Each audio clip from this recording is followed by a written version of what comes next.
Dalaga sa Roxas, Palawan, butot balat at parang anay na nginangat-ngat ang kanilang dingding. Kahit saig kakainin niya, kahit damit, kahit kumot, kahit kulambo.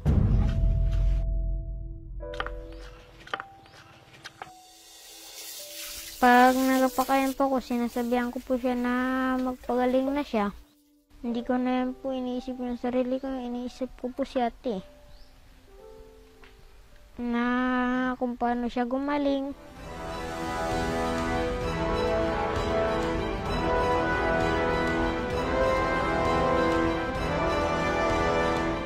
Butot balad na lang siya. Puno ng butas ang dingding ng bahay ng pamilya Jocades sa Palawan. Pero hindi anay o insekto ang kumakain sa kahoy nilang pader, kundi ang 17 anyos nilang anak.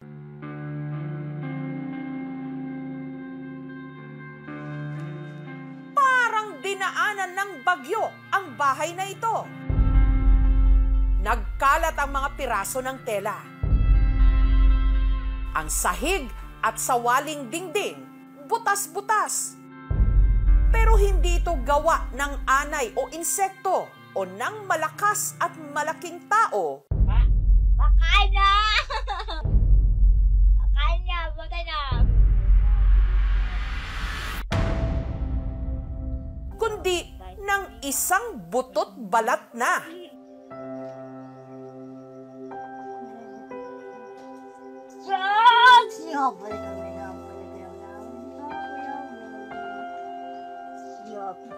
Siya ang 17 anyos na si Aurora. Hindi niya tunay na pangalan.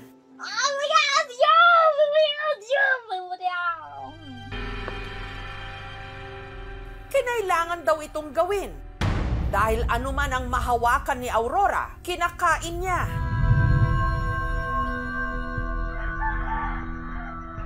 Kahit saig kakainin niya, kahit dingding, kahit damit, kahit kumot, kahit kulambo. Ngat-ngat kay ngat-ngat. Yung mga sahig na po yan, ma'am, natabla, ma'am. Gawa niya po yan, ma'am. Pag nagawala siya, ma'am, pinatuklap niya. Bilang isang magulang, matiis mo ba yung magitang anak mong ganyan? Kulang na ang itali mo yung buong katawan ng bulupot ng tali. Para makita mo na safety. Ano ba ang parang gusto niyang takasan? Ano ang umaanay sa kanilang tahanan at sa isipan ni Aurora? Muli na, miminga, patay si miminga, ming. Ang dalaga, taga Roxas sa Palawan. Ang mga sira at butas sa kanilang bahay, bakas ng makailang ulit niyang tangkang pagtakas. Yung wala pa po siyang tali, ito po binalik niya rin. Sinubukan niya rin pong lumusit dito, tayo nakita rin po siya ni mama. Ito po, nginat-ngat niya rin po, pati nga po ito yung pako eh. Buti na lang nga po, hindi naputol. Punit-punit ang mga kumot at tuwalya. Dahil mayat maya raw niyang nginangat-ngat. Hindi na nililigpit yan, yung mga nangat-ngat niya. Hindi na po kasi pag ano po ngat-ngatin niya ulit, tama-dumi po iyon. Kaya labag man sa kanilang kalooban, nagdesisyon ang kanyang pamilya na itali na ang kanyang mga kamay at paa. Ito po kasi yung lobid po hinila niya po nakaraan bigla, kaya pagka nagkaroon po siya ng sugat.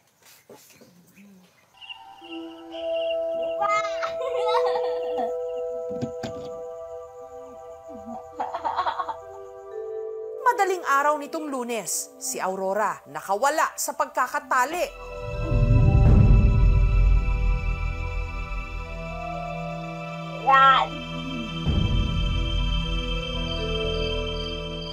Ang sakong kanyang nadampot, kanyang nginat-ngat.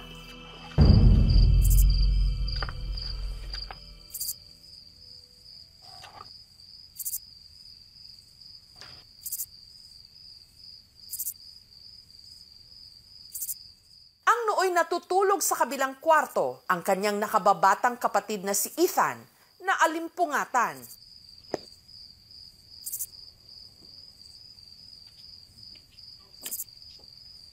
Regate.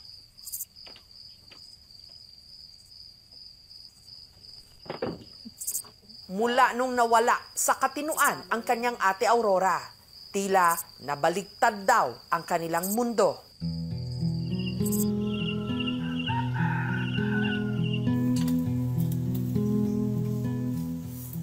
Nag-iinit po ng tubig para hindi po malamig kay ate bago mamaya po igib na naman po ako para po ipaligo po sa kanya.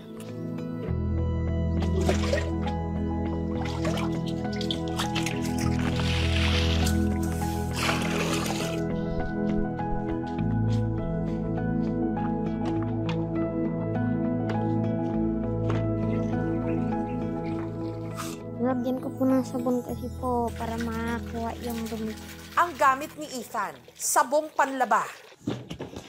Teng, tanggalo na natin, Teng. Kuon ko na.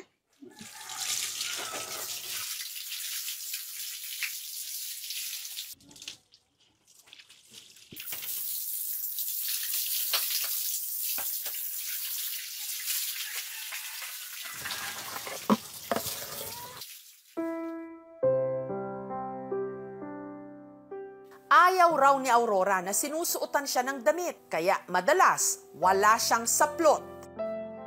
Para hindi siya ginawin, pirmi siyang kinukumutan. Te, wag mo ito tanggalin, te, ah. Ha? Wag mo tanggalin, ah. Para hindi kalamigan. Magluto lang muna ako ng ulam, ah. Magkain ikaw, ah. Opo. Okay.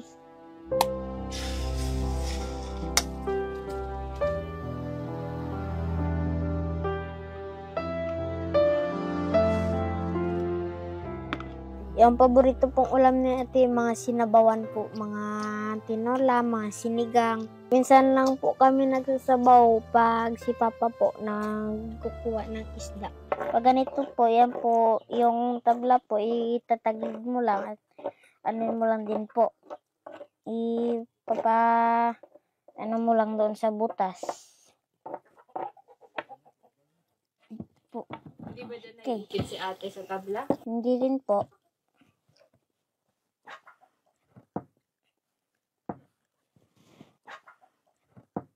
Te, busog ka, te?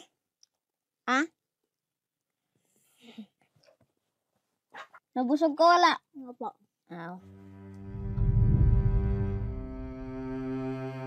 Hindi po ganyan si ate. Naglalaro po kami ditong dalawa. Nag-iikot-ikotan, naghahabol-habulan po, nagtatago-taguan. Nung umpisa ng ging sakit niya po ako, nagbago na po siya. Masakit po sa akin ngayon si ate, hindi makalaro kagaya ng ibang bata. Kaya po yung ate ko po ganyan.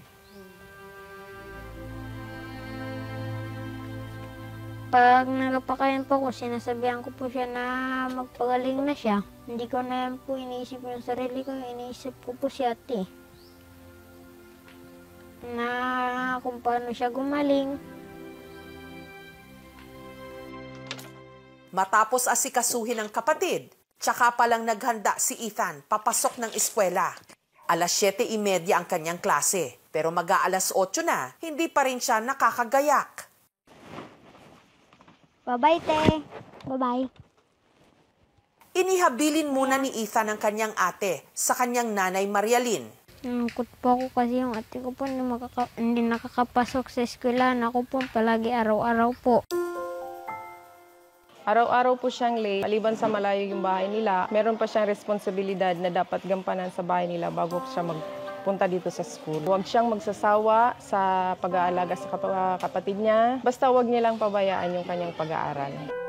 Ganun na lang ang pagpupursige ni Ethan na makatapos para maabot ang pangarap niyang maging doktor. Para makatulong din po ako sa maraming tao. Pag gusto ko rin pong pagaling si ate. Sabi niya raw pag gumaling raw siya, magiging isang doktor daw siya. Kasi sabi niya para marami rin raw siyang matulungan. Si Aurora, panganay ni Marialyn sa una niyang asawa na si JR. Si Marialyn nagtrabaho. Kalaunan, bumuo siya ng bagong pamilya kasama ang karelasyon niya ngayong si John V. Nagkaroon sila ng 2 anak at ang isa nga rito si Ethan. Tinunton ng aming team ang dating kinasama ni Marialyn na si JR na nakatira sa Puerto Princesa City. 5 taon na raw siyang walang balita tungkol sa kanyang mag-iina. Anak ka. Kaya sa litrato na lang niya ulit nakita si Aurora. Anak ko eh. Hindi pa to siya. Ang bayat yun na. Hindi po ako mapagniwala kasi ginawa niya sa akin ito. Ang sabi niya, nangako sa batas na alagaan niya. Diba nakikita ko lang ganito na istasyon niya.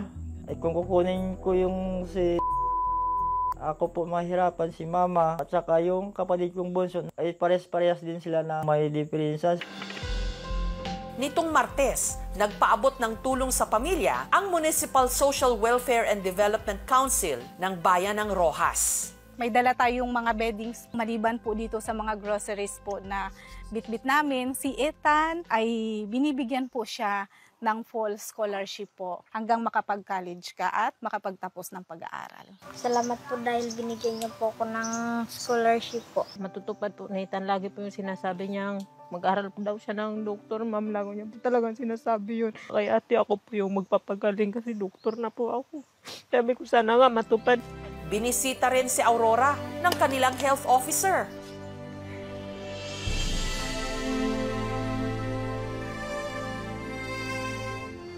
Butot balan naman siya.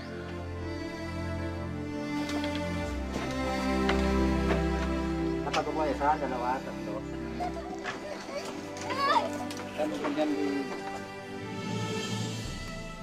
Ayon kay Doktora Lay Pareño, si Aurora malnourished. Ang nakikita po nating dahilan, kulang na naibibigay sa pang-araw-araw nila na kinakain. Ipapacheck up po natin siya sa pediatrician at matitingnan rin po siya sa mental health facility ng ospital ng Palawan.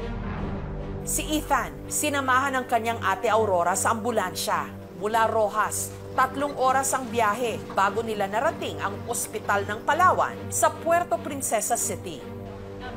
Nagko-considera tayo ng possible psychosis. I-admit po natin ang pasyente para ma-stabilize siya. Kikitaan natin siya ng 3 kondisyon. Ang una naming napansin po sa kanya is ang tinatawag na neurodevelopmental disorder. Ang kanyang mga kakayanan ay hindi akma sa kanyang edad. Pangalawa, disorganized behavior and disorganized speech. Ito po ay pasok sa schizophrenia spectrum disorder. Posibleng meron din daw itong eating disorder na kung tawagin, PICA.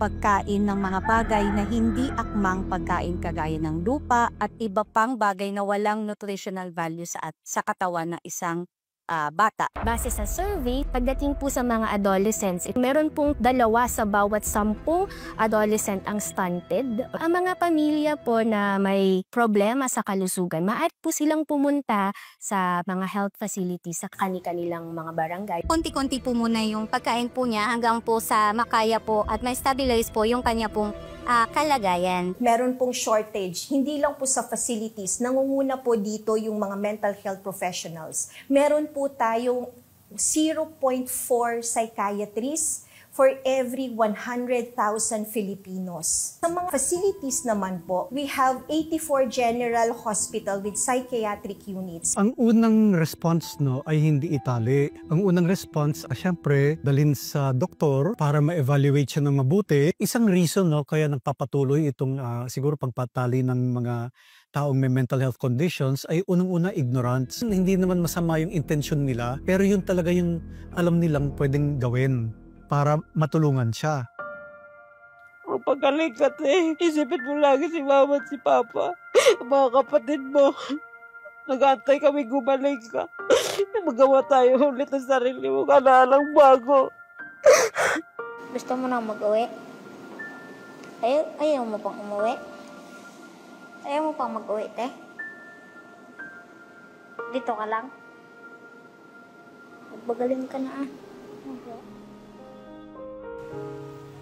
Matapos ang mahigit 1 linggong pananatili ni Aurora sa ospital,